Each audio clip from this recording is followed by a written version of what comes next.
Pemirsa, Kementerian Agama Kota Manado prioritaskan pelayanan haji untuk para lansia.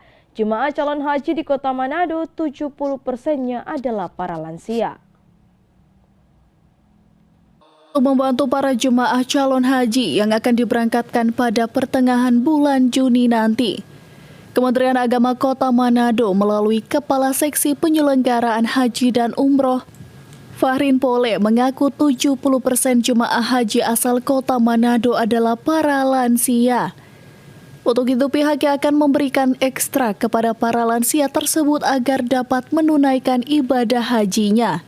Itu terdata dalam data Sisko kami itu lebih dari 80 orang. Jadi hampir 70% itu jamaah lansia. Jadi kami juga berharap kepada petugas haji yang mendampingi jamaah agar betul-betul melaksanakan tugas melayani jamaah, khususnya melayani jamaah lansia. Karena memang tahun ini alokasi jumlah jamaah lansia itu begitu besar. Secara nasional itu kurang lebih 85% dari total jamaah Indonesia itu adalah jamaah lansia.